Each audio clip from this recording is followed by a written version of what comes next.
The biggest mistake businesses make before hiring an MSP is not doing it sooner. We see many businesses try to DIY it, or I'm going to buy a computer at Best Buy, I'm going to set it up myself. Well, interestingly, Best Buy will only sell you a Windows Home computer. So now you've got a computer that kind of looks like it's the right thing, it's Windows 11, but you can't sign into your work account, or working with startups, and they'll go get the email from GoDaddy or something like that. And there's just all sorts of little pitfalls you can make along the way. So the short answer is just not starting sooner. We're happy to talk with people at any stage. It can be, after you've set up the wrong email, but now we have to talk about an email migration so we can get you on Microsoft 365, which we could have done right from the first time if we're engaged early.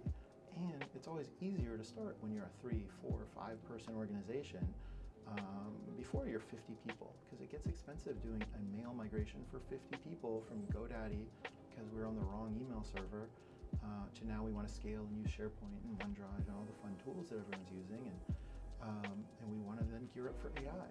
So starting the conversation sooner, even if it's just hey, what do I need to do? Nothing brings me more joy than partnering with a small business and whiteboarding. I'm old school in that way. We'll literally go talk through everyone's business. What software do you want to use? What software do you use? Do you have experience in this industry? Have you done it before? So I love just getting up there and whiteboarding. I've got a whiteboard in my office. We've got one in the conference room. They're oversized. My favorite story about one of my favorite entrepreneurs that did exactly this was a gentleman in the hospice game. So he moved out of an organization doing this work. He was a VP, he had a decent amount of money put aside, and he knew he wanted to do it right. And surprisingly, it didn't actually cost that much money just to start from scratch and do it right. So we put in all the systems he needed. We put in the Microsoft on the front end, we put in the file server on the back end, we put in all the stuff he needed. Interestingly, he was very well positioned when COVID came around. And his business went from 5 people to 100 people within a very short period of time. One, we were able to help him scale up in doing that transition, but we didn't have to go back and redo any of the systems because we did it all right on the front end. So there's countless stories like that, but just not engaging sooner is really the thing that can hold a business back, and it creates more projects down the road. So we're happy to engage at any point. We do a lot of cleanup, but yeah, there's no time that's too early to have the conversation. We partner with San Diego Startup Week.